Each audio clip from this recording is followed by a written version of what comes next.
Total man a dwelling place of God.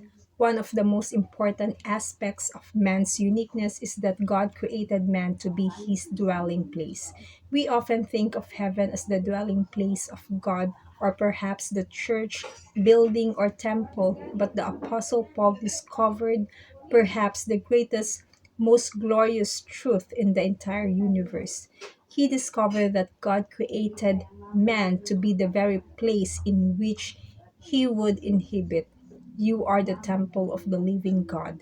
I will dwell in them and walk in them, and I will be their God, and they will be my people. This literally means that God has created man as a dwelling place for him to live in. This does not mean to say that God is not in heaven also. Rather, it shows us that he created man like no other creature, and no other creature has this very purpose that man has. This is God's ultimate intention. Paul calls us temples of the living God.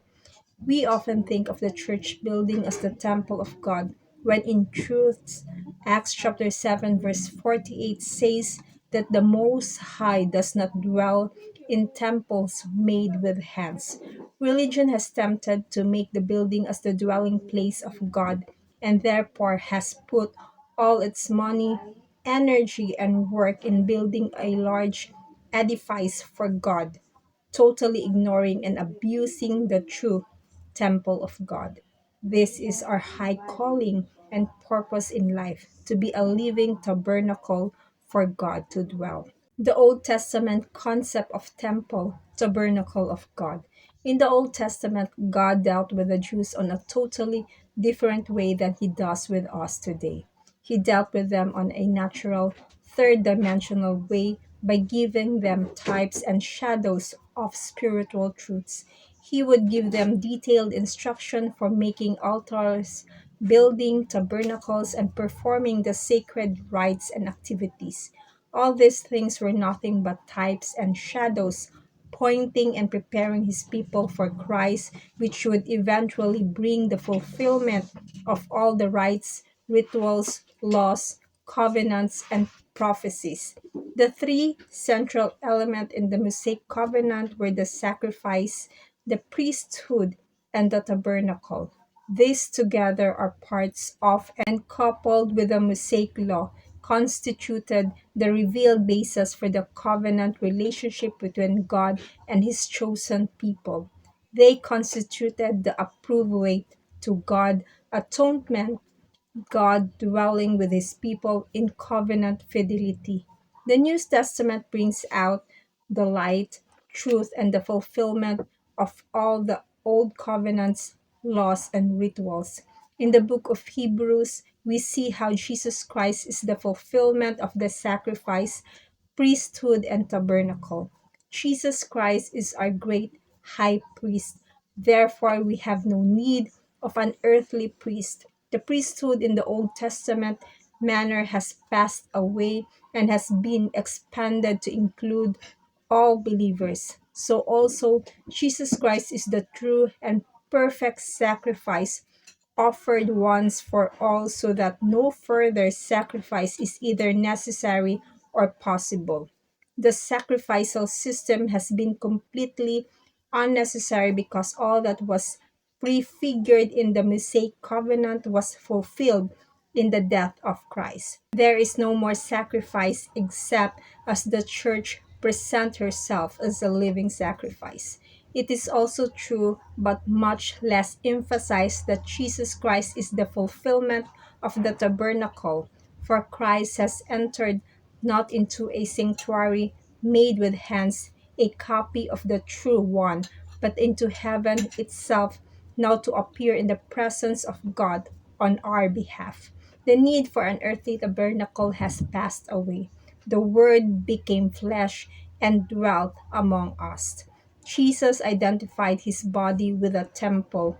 Jesus answered and said unto them, Destroy this temple, and in 3 days I will raise it up. Then the Jews said, It has taken 46 years to build this temple, and you will raise it up in 3 days. but he was speaking of the temple of his body. Christ's body is, in one sense, the true tabernacle. Thus, the community of believers, the body of Christ, is also part of the true tabernacle. For the church is God's house, a holy temple, a dwelling place of God in the Spirit. Sacrifice, priesthood, tabernacle, all instituted through Moses in the Old Testament. Theologically, all passed away with the coming of Christ and the birth of the church. Historically, all passed away with the destruction of Jerusalem in AD 70. They have become irrelevant, anachronistic. In the Mosaic covenant, the tabernacle was the symbol of God's presence.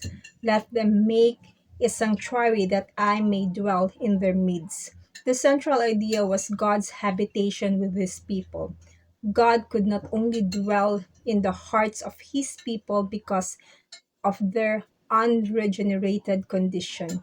His habitation had to be symbolic, so God ordered the tabernacle built and laid it out to Moses in extravagant detail. But for the church, the tabernacle is fulfilled in the body of Christ, as we have seen. So the necessity of a physical tabernacle has passed away. Why? Because now God dwells with his people in the hearts and bodies of the believing community. Jesus said, anyone that loves and obeys him, the Father and the Son will come to him and make our home with him. I will come in and eat with him, and he with me. Clearly, the central idea of the tabernacle is God's habitation, but in the New Testament, God dwells within the hearts of his people, not just symbolically among the people. The veil has been torn in two, the stony heart transplanted with one of flesh. So the church is the dwelling place of God in or through the Spirit. There will also be an eternal eschatological fulfillment of the idea of God's habitation. For when John sees the holy city descending from God, the first words he hears from the throne are, behold, the tabernacle of God is with man. To God be the glory. God bless you.